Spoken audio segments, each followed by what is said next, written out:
6:14 a.m. Cornell Street, Kingston, New York.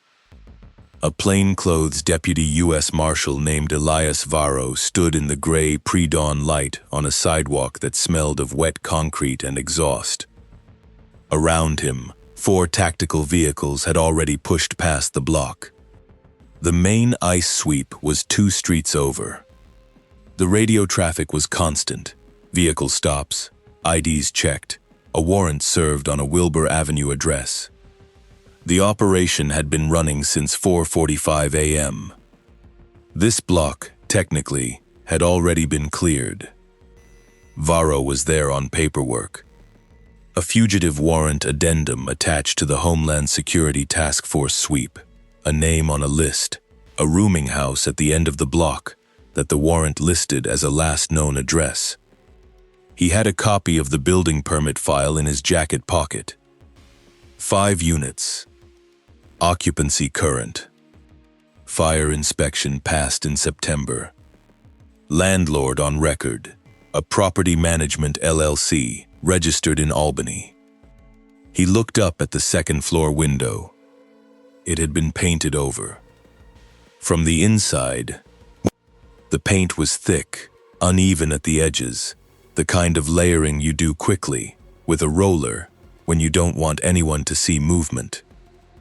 The rest of the building's windows caught the early morning light normally. A curtain here, a dark room there, the blue flicker of a phone screen in a first-floor unit. The second floor was flat and opaque. Dead. Varro stood there for 4 seconds. He was a 15-year marshal with prior assignments in fugitive apprehension units in New York City and Newark. He had walked perimeters on hundreds of warrant services. He understood what buildings looked like when people inside them were trying not to be seen. The painted window was not a renovation detail. It was a choice. It said, "There is nothing here. Whatever you are looking for, it is not behind this glass."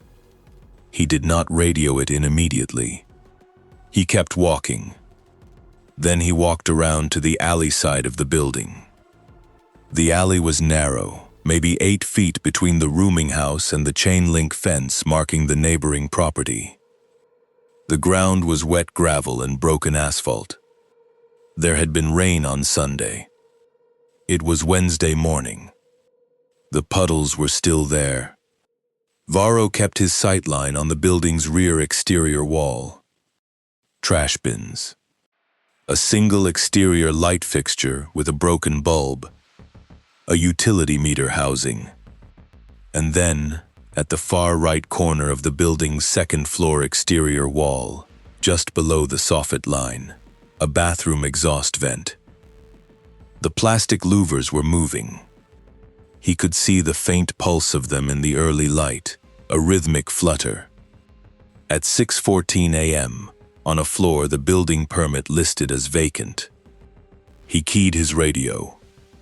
20 minutes later, breachers from the Homeland Security Investigations tactical element cut a welded interior door that had been disguised behind drywall tape and painted gray to match the hallway. The door had no handle.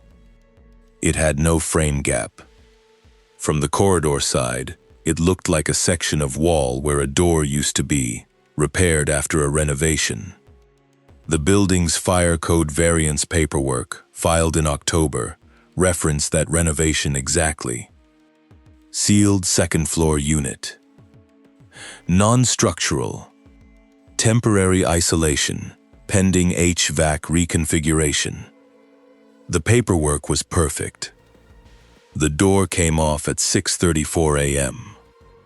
9 women were carried out to waiting ambulances on Cornell Street before the sun had fully cleared the Hudson Valley tree line. Ages 22 to 26. Each received immediate medical care consistent with prolonged confinement. They had been inside that room for 47 days. This is the story of the raid the Kingston community saw and the rescue that happened inside it that almost nobody knew about until now.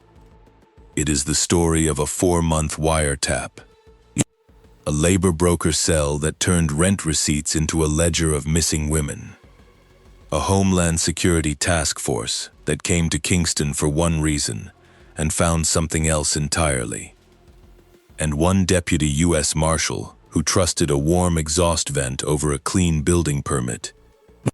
To understand how 9 women ended up behind a welded door on Cornell Street, you have to go back to early November of 2025.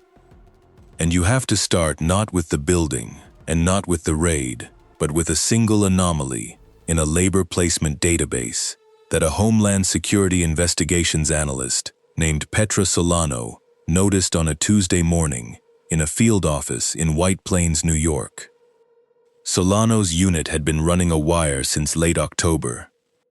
The target was a labor brokerage cell operating across the mid-Hudson Valley, a network that placed undocumented workers in hotel housekeeping, warehouse loading, and restaurant kitchens. On the surface, the operation looked like a gray market employment agency. Workers paid for placement, employers paid a monthly service fee, and the cell kept the spread. Irregular, exploitative, prosecutable, but not unusual in the region's labor underground. What Solano noticed was a number that didn't fit. The wire had captured 8 weeks of cell phone traffic and financial transactions. During that window, the cell had placed approximately 230 workers in active positions across 11 employer accounts. The monthly revenue from employer service fees was consistent with that headcount, roughly $42,000 per month, cash settled through shell accounts tied to a car wash franchise in Poughkeepsie. But the wire also captured the cell's internal payment ledgers, forwarded between 2 phones as encrypted spreadsheet attachments.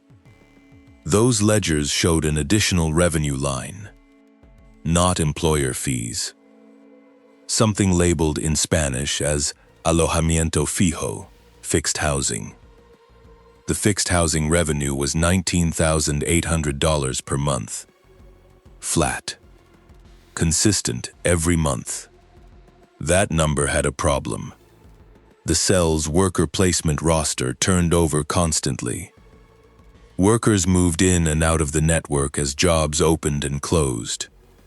But fixed housing revenue stays flat only if the residents of that housing cannot leave. Solano flagged the discrepancy on November 12th. She wrote 4 sentences in the case file. The last sentence read, "Revenue model, inconsistent with voluntary transient occupancy. Recommend cross-reference with active missing persons reports for the Mid-Hudson region." The cross-reference came back in 48 hours. 11 women reported missing from a corridor running from Newburgh north to Kingston between June and October of 2025. Ages ranging from 21 to 27. Most reported by family members after the women stopped making contact. 2 had last known addresses connected to labor placement contacts already captured on the wire. 2 names, 2 threads. The investigation changed shape immediately. What had been a labor fraud wire became a joint operation between HSI's New York field office and the FBI's Hudson Valley resident agency, operating under the umbrella of the Homeland Security Task Force. A federal judge in the Southern District of New York signed an expanded surveillance order on November 19th. The wire widened. Physical surveillance on 3 properties associated with the cell began the following week. Cornell Street came into focus on December 4th. A surveillance team logged a gray cargo van with New Jersey plates, making a stop at the Cornell Street rooming house at 9:47 p.m. on a Wednesday. 2 men entered through the side door. They were inside for 11 minutes. They left carrying what the surveillance log described as 1 medium cooler and 1 insulated bag, consistent with food transport. The team held position. The van made the same stop 4 nights later. Same time. Same duration. Same materials. A food delivery. Regular. To a floor listed as vacant. The surveillance team requested thermal imaging authorization on December 8th.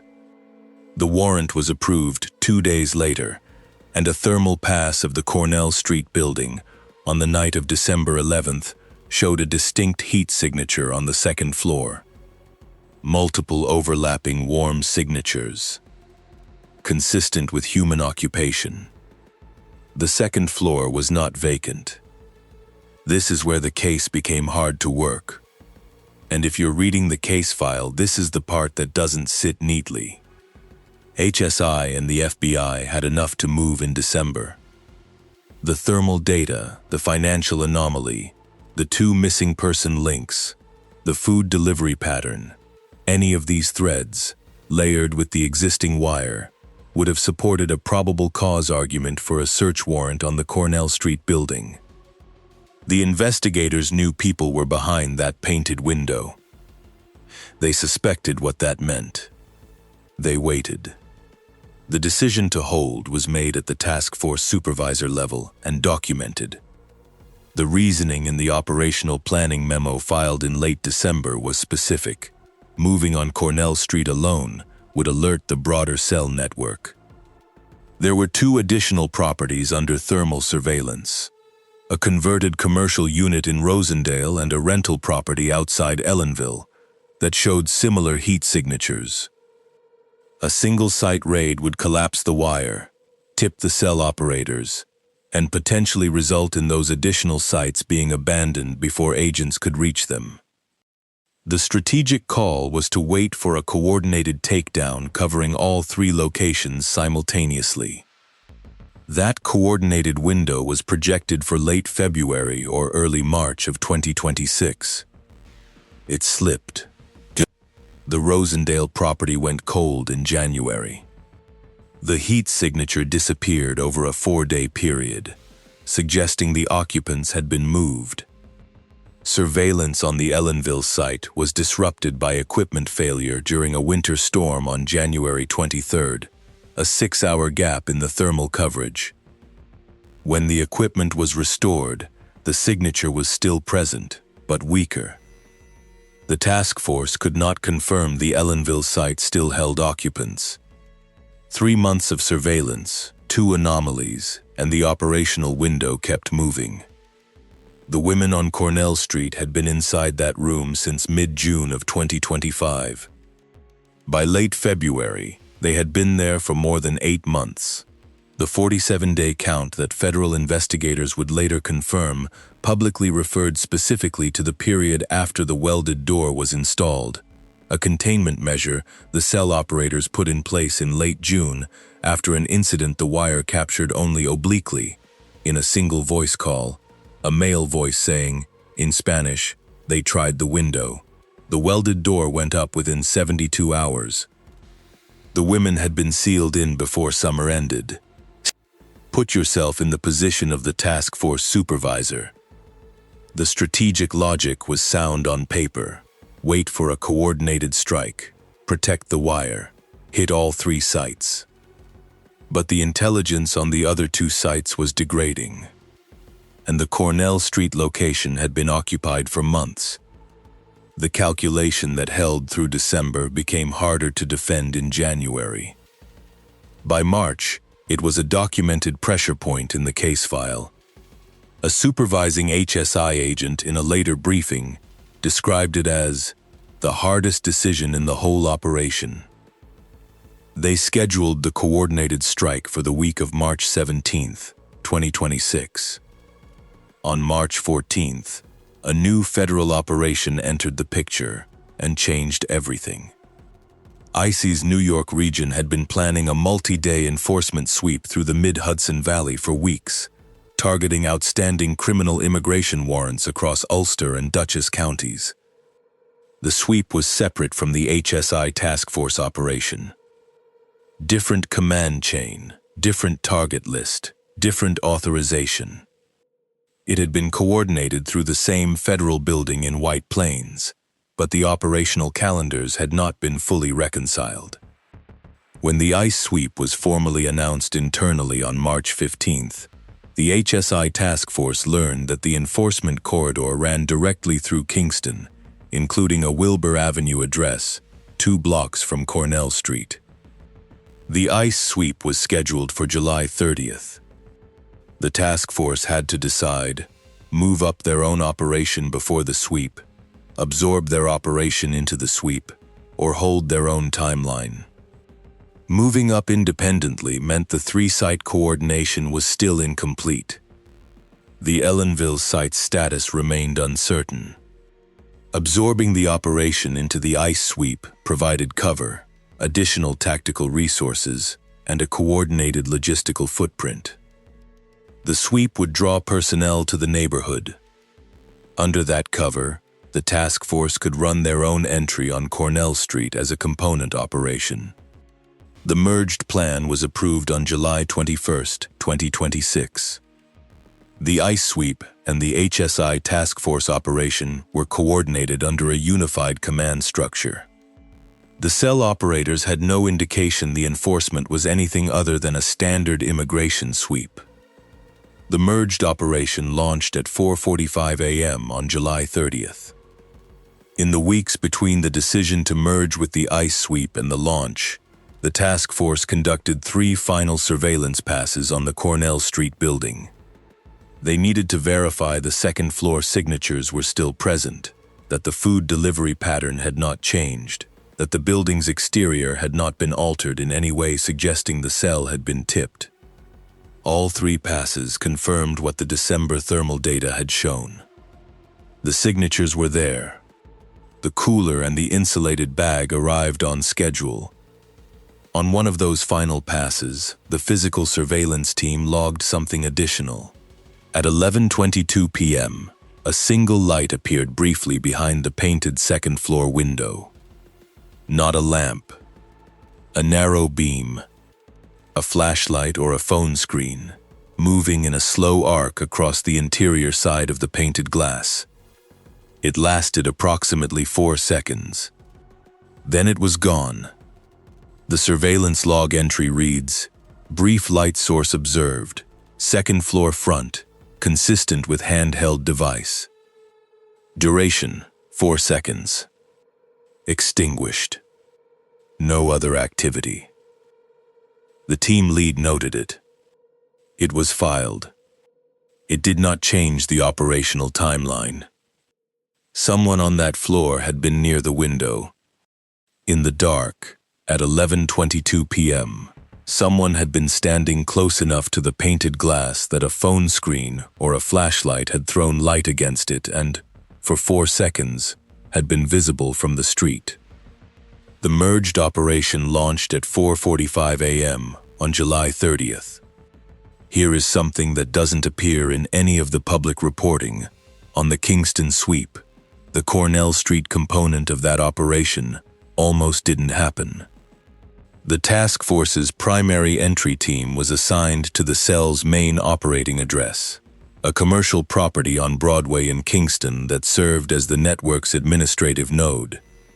The phones, the financial accounts, the employer contact files. That location was the prosecution priority. 3 operators were arrested there at 5:17 a.m. without incident. Cornell Street was a secondary target. Assigned a 2-person fugitive warrant team under the sweep's logistics, Deputy US Marshal Elias Varro and a partner, assigned to serve an outstanding warrant on a name listed at the building's first-floor unit. The Cornell Street building was not, in the morning's operation plan, a forced entry location. It was a warrant service. Walk up, knock, serve, document. Varro's partner went to the front door. Varro walked the perimeter. The second-floor window had been painted over. The exhaust vent was running. Varro keyed his radio at 6:14 a.m. He reached the task force's on-scene commander, who reached the HSI team lead already processing the Broadway arrests. The decision to redirect breachers to Cornell Street was made in under 4 minutes.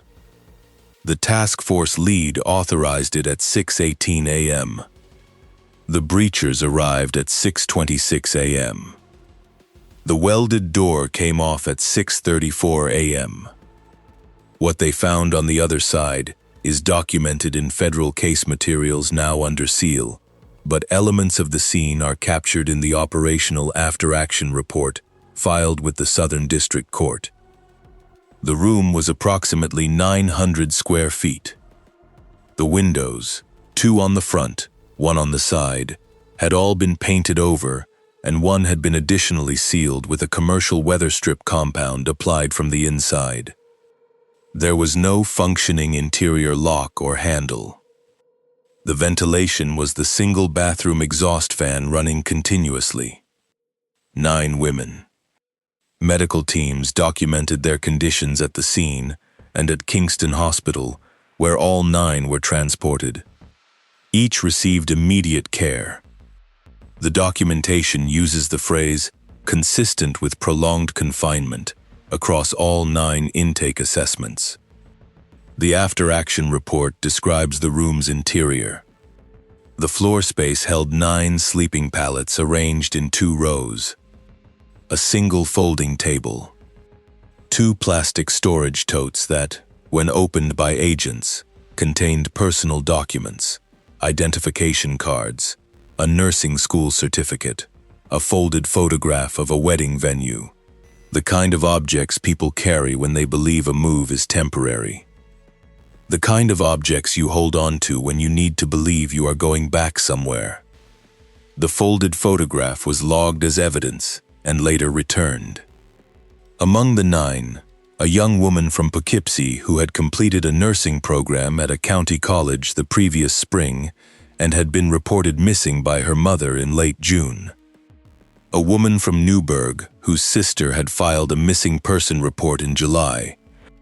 A woman described in the case file as a bride-to-be, whose fiancé had driven to 3 different law enforcement offices in 2 months, trying to get someone to treat her disappearance as a federal matter. The fiancé had been right. It was a federal matter. It had been a federal matter since November. There is a moment in the federal case file that we have returned to more than once while working through these materials. It is not a dramatic moment. It is an administrative one. On the morning of December 14th, 3 days after the thermal pass confirmed human occupation of the Cornell Street 2nd floor, an HSI analyst prepared a summary document for the task force's weekly operational review. The document listed the active surveillance targets, their status, and the recommended next steps for each. The Cornell Street entry read, in full, thermal confirmed. Food delivery pattern consistent. Status, active hold pending multi-site coordination window. Active hold. That language appeared in the weekly summary every week from December 14th through the last summary prepared before the July 30th operation. 30 weeks of summaries. 30 weeks of active hold. The task force supervisors initialed each one. The logic was the same each week. The wire was producing. The coordination window was coming. The strategy required patience. 30 weeks. Active hold. We are not saying the people who made that call were indifferent to what was on the other side of that wall. The case file contains evidence of the opposite. The supervising HSI agent submitted 2 internal memos in February and again in April, arguing for an accelerated timeline. Both were reviewed and declined at a level above the task force, for reasons the memos do not fully articulate, though the phrase prosecution integrity appears in both responses. The HSI analyst who had originally flagged the fixed housing anomaly, Petra Solano, appears in the case file exactly once after her November 12th flag. Her name is on an evidence chain of custody form from the July 31st property search. She is not mentioned in any of the operational planning documents. What the record does capture is the weekly summary. Active hold. Active hold. Active hold. 30 weeks. This is something we'll say directly. The decision to hold the Cornell Street operation through the winter and into the spring is defensible as strategy and indefensible as outcome. The logic of the coordinated takedown was real. The network was larger than one building, and a premature single-site raid would have collapsed the prosecution. The investigators made a calculated decision, and the case file reflects that they understood what was at stake. But 9 women were behind a welded door for 47 days of the investigation's final phase alone, and for many months before that. That is the number that doesn't reduce to strategy. What strikes us most about this case is not the criminal sophistication of the network. It's the gap between what the surveillance captured in December and what the entry team found in July. 7 months of verified intelligence. A thermal signature. A food delivery log. 2 missing person case numbers attached to the wire. The system had everything it needed to move faster. Was the investigative calculus here the right one? Drop your read in the comments, because the people who worked this case would argue yes, and there's a real argument for that position. But it's not the only argument available. 3 cell operators were arrested at the Broadway address on the morning of July 30th. A 4th individual, identified in the sealed indictment as the network's primary labor placement coordinator, was arrested at a residence in Wappingers Falls later the same morning, after a vehicle stop by an IC enforcement team that had no operational knowledge of the Cornell Street component. The arrest was coincidental. His name appeared on the ICE warrant list for an unrelated immigration matter. He was identified as a target of the HSI investigation only after booking, when his fingerprints triggered a flag in the task force's database. In the hours after the Broadway arrests and the Cornell Street entry, investigators conducted a more thorough sweep of the Broadway property. What they found in the back office added another layer to the picture of how this network had been structured and how long it had been operating. The office contained 2 filing cabinets. One held the operational records consistent with the labor brokerage function, employer contracts, worker placement logs, payment confirmation receipts. The second cabinet held something different. It contained physical ledgers, handwritten composition notebooks with dates running back 4 years that documented the fixed housing revenue line in detail that the encrypted spreadsheet attachments had never fully captured. The handwritten ledgers listed not just revenue but occupancy. Names, most of them partial, some of them clearly pseudonyms, alongside dates of arrival, dates of departure, and in some cases a column with no header that investigators interpreted, based on the numeric values and their correlation to other records, as a debt balance figure. A number that each named individual owed the network. For transportation, for placement, for housing, for food, delivered in a cooler every 4 nights. The ledgers documented 61 individuals across 4 years of fixed housing operations at multiple addresses. 11 of those entries had no departure date recorded. 9 of the 11 corresponded to the women found on Cornell Street on the morning of July 30th. The remaining 2 corresponded to names from the original missing person cross-reference that had never been linked to the Cornell Street building. Their departure dates were blank. Their debt balance columns contained numbers that had been circled. Federal investigators copied the ledgers into evidence that afternoon. The originals are under seal. The two circled names are the two victims who have not been located. A fifth individual, described in the federal charging documents as the network's financial controller, the person responsible for maintaining the fixed housing revenue ledger that Petra Solano had flagged 8 months earlier, has not been located. As of the date these materials were compiled, a federal arrest warrant remains active. He is believed to have left the New York region prior to the July 30th operation, potentially in the days following an internal security review, the cell conducted in mid-July. The Wire captured a voice call on July 16th, in which an unidentified male voice stated, in Spanish, "The sweep changes everything. Clean the accounts. Move." Whether that call was a response to leaked information about the ICE sweep, a general operational precaution, or coincidental timing has not been publicly resolved. The warrant is active. The financial controller has not been found. The Ellenville property was searched on the afternoon of July 30th. It was vacant. The thermal signatures captured during earlier surveillance had been accurate, but the occupants had been moved at some point in the preceding weeks. When exactly, and where they were taken, remains an open question in the case file. Federal investigators have identified 2 additional women from the original 11 missing person reports who have not been located. Their cases remain open. The Rosendale property had been vacated in January, consistent with the surveillance data. No occupants were recovered there. The Broadway arrests closed the network's operational core. But the network was not contained within the 4 operators taken that morning.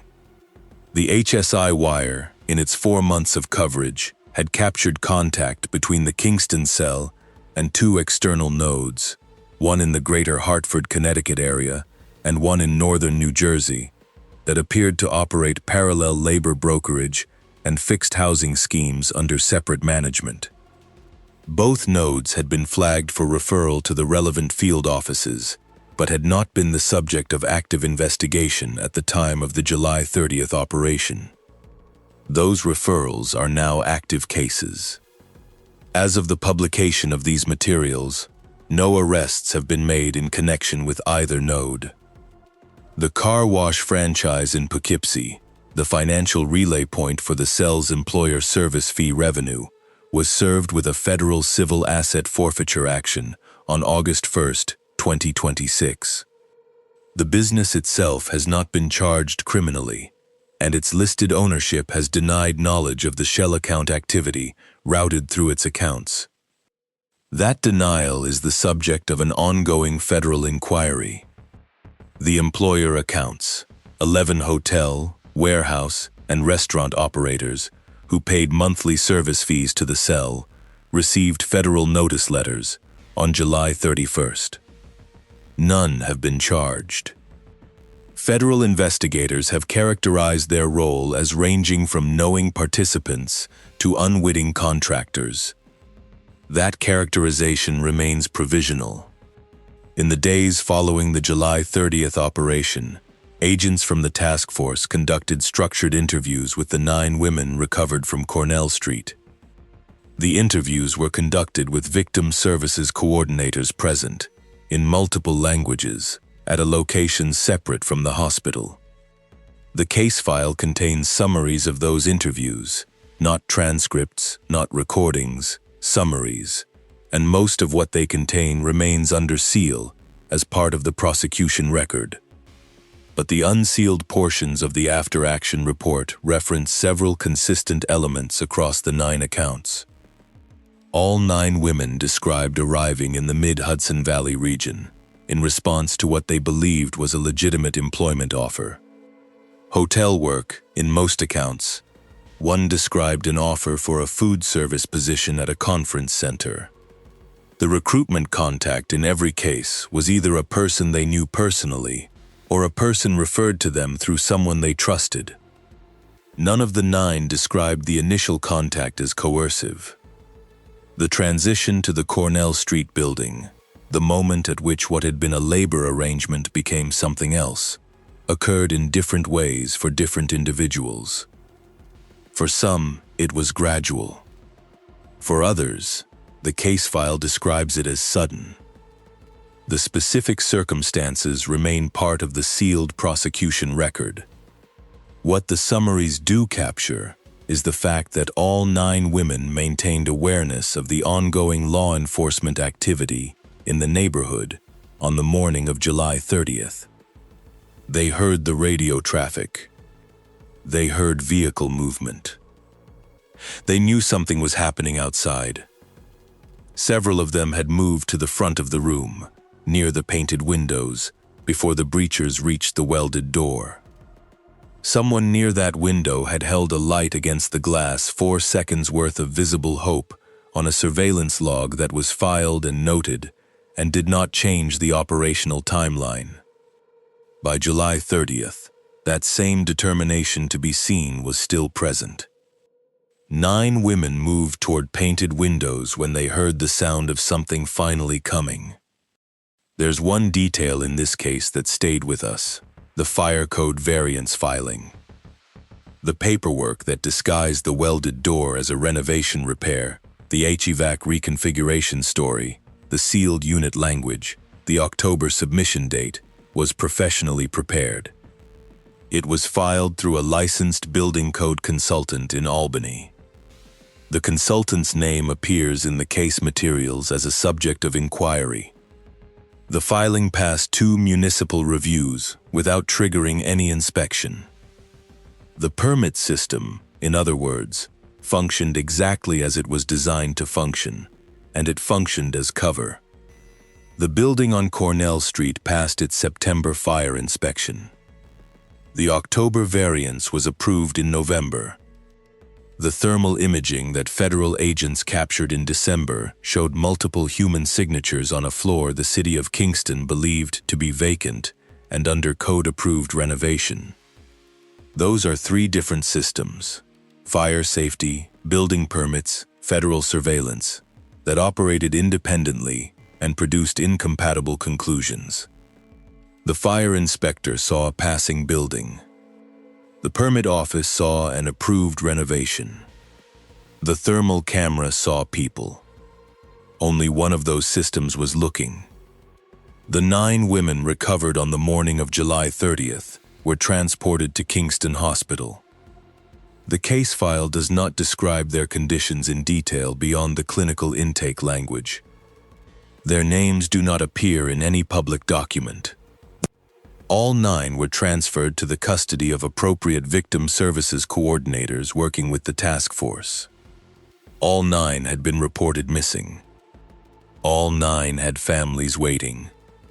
The young woman from Poughkeepsie, the nursing program graduate whose mother had filed the missing person report in late June, had been missing for 33 days before the Cornell Street building was first identified as a surveillance target.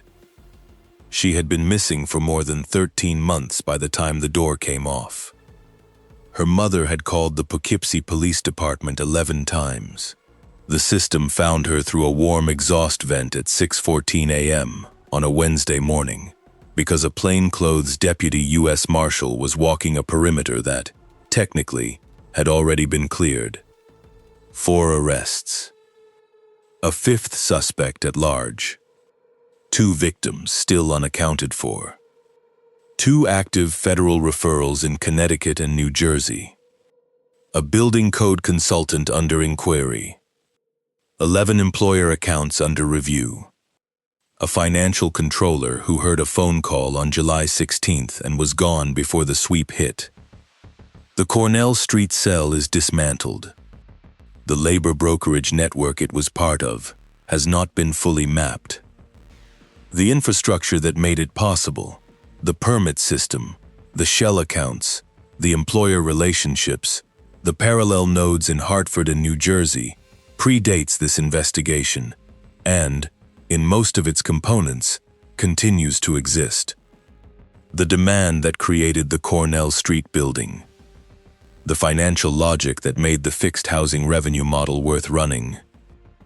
The gap between 11 missing person reports filed by families and 2 names flagged by a federal analyst 8 months after the first disappearance.